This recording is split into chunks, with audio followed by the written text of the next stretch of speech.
Hey there friends, welcome back to my YouTube channel.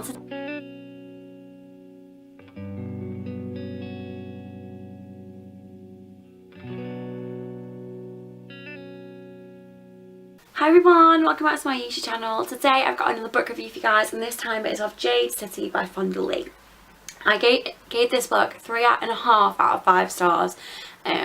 I enjoyed it, but it took me ages and ages to get through. It's it's not high fantasy, it's fantasy set within a modern metropolis. It's kind of meant to resemble Japan or China. It's in an oriental kind of world, and brings together the topics of gangsters in an oriental world and setting, but with a bit of magic thrown in. Within the world of Jade City, the precious stone, Jade, as the name suggests, is connected to being a warrior, and it's a natural entity that is mined a bit like Holl is, and it enhances a warrior's natural strength, speed, agility, enables them to kind of defend themselves.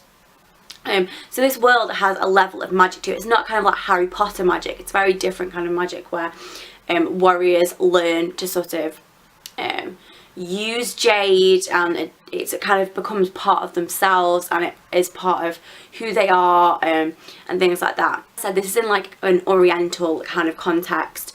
It's a fantasy world called Kekon, and the city that we are in is the capital called Janloon, and we follow the two major clans within this world, No Peak and the Mountain. And No Peak is kind of the side that we are following, and we are following the notorious Holl family, who have been the leaders of this clan and the leaders of the Jade Warriors, or the Green Bones as they call them this, for over 2 generations.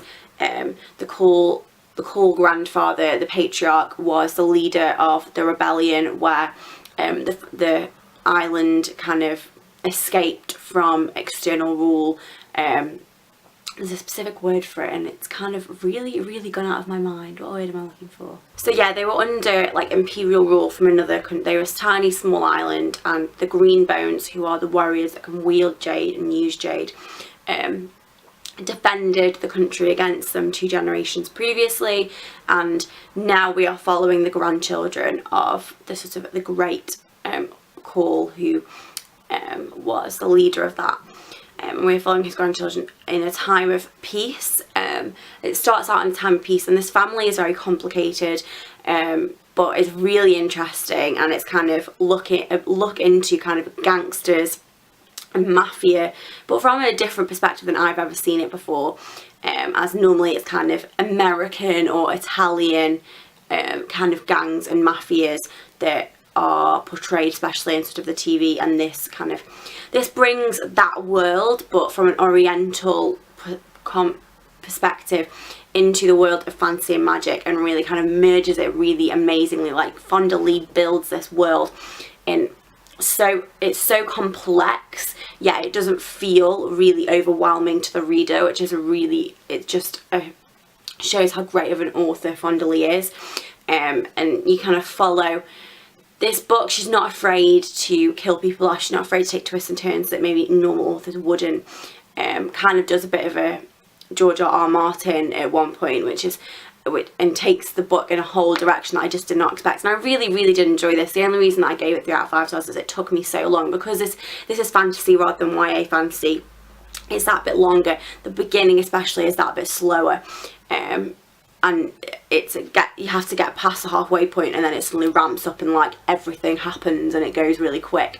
And I read the last half in about 3 days, because it was just so good. The beginning is just a little bit slow, but that's because she's trying to introduce you to this world without just throwing loads of information at you, which is it's really important.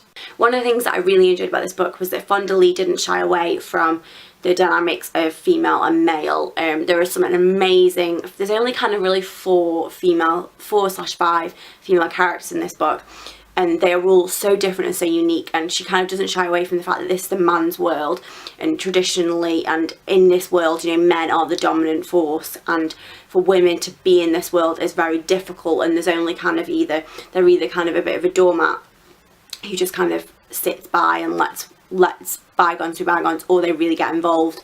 and she plays with that really well. And Shay and Wen and Ait, it's kind of, I couldn't quite figure out how to pronounce the names, are amazing characters, especially Shay. I loved, and Wen, I really loved reading about them and hearing from them and seeing how they get involved with this and kind of change the dynamics of the war and the clan and the family, and really sort of make their mark in a way, in a man's world, in a way that, you know, they're kind of not expected to. And it's really fascinating to see how she interlaces that, but doesn't shy away from the fact that this is a man's world and women aren't supposed to aren't expected to be a part of it. Yet those that are have kind of fought tooth and nail, or are kind of doing things differently, and because I have to. If you like fantasy, I would massively recommend this book. It is quite big, and I don't know if I'll be picking up the next one, because I've got quite a few books that I want to read, and as I say, it was only 3 out of 5 stars. However, the end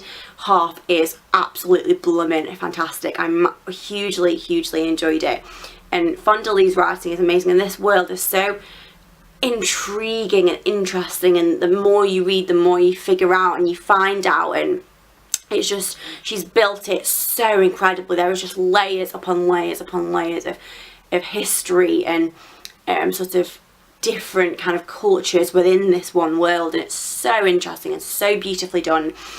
Fonda Lee is an amazing author. I'm definitely going to be looking into checking out more of her stuff, but this is just something which I've not really read before, because it kind of brings together, as I said, it's kind of gangsters and clans and mafia meets a bit of meets kind of Jackie Chan meets magic, and it's such a unique concept, or it was unique to me, which is why I wanted to pick it up, just because I love reading things which I've never read before, or I've never found something similar to, and that was definitely presented in Jade City, in the world of the Greenbone. And you really just kind of, it's in some ways it's quite archaic and animalistic the way they live, and merging that into a modern context with magic is so clever and unique, and massively is a strong point of this book. So that's my mini little review of Jade City by Fonda Lee, which is the first in the Greenbone saga. I didn't want to go too in depth because I didn't want to give any spoilers away, but if you've read this, let me know in the comments. I'd love to have a chat. If you want to know more and you want to hear more of my thoughts, let me know and I can give you some info. That was my phone, so I better head off. I hope you enjoyed this video review. Let me know in the comments if you have read this book. Make sure you're following me on Goodreads if you want to see what I'm reading, as I update on there pretty regularly. Remember to like and subscribe if you did enjoy this. I post videos twice a week, and many of those are book videos, whether it's a haul, a review, or all sorts. Hope you have a really great day, and I shall see you soon. Bye.